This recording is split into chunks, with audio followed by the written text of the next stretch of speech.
হাওড়ার জগৎবল্লভপুরের ইছানগরী পশ্চিমপাড়ায় 2009 সালে তৈরি হয়েছিল অঙ্গনওয়াড়ি কেন্দ্র। সেই অঙ্গনওয়াড়ি কেন্দ্রের দেওয়াল ফেটে চৌচির, ছাদ থেকে ঝুলছে সিমেন্টের চাঙর। এরই মধ্যে ছোট ছোট শিশুদের পড়াচ্ছেন অঙ্গনওয়াড়ি কেন্দ্রের কর্মীরা। যে কোনো মুহূর্তে চাঙর খসে বিপদ হতে পারে বলে আশঙ্কা।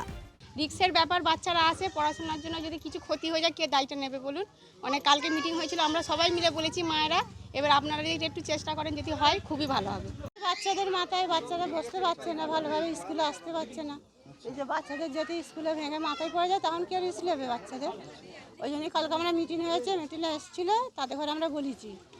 স্কুলের বেহাল দশার কথা মেনে নিয়ে সেন্টারে কর্মী জানিয়েছেন, দুর্ঘটনার আশঙ্কায় বাচ্চাদের স্কুলে পাঠাচ্ছেন না অভিভাবকরা।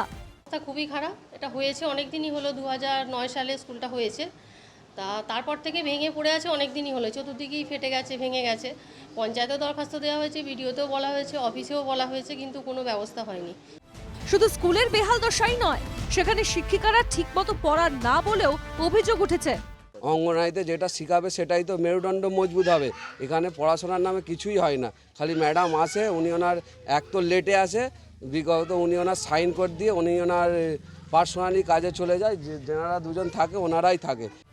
জগৎবল্লভপুর 1 নম্বর অঞ্চল সভাপতি জানিয়েছেন, শীঘ্রই স্কুলটি নতুন করে তৈরি হবে। আমি দেখেছি বা আমি আমার নেতৃত্বের ঘরে বলেছি এবং আমার সমিতি থেকে বলছি, প্রধান সাহেবকে বলেছি, ওরা খুব শীঘ্রই আসবেন, এসে দেখা দ্রুত কিছু একটা সিদ্ধান্ত নেবে বলেছেন।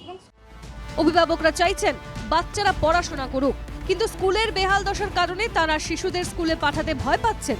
তাই অভিভাবকদের দাবি, দ্রুত স্কুলটি সারিয়ে তোলা হোক। হাওড়া থেকে অর্পণ সিংহের রিপোর্ট, NKTV বাংলা।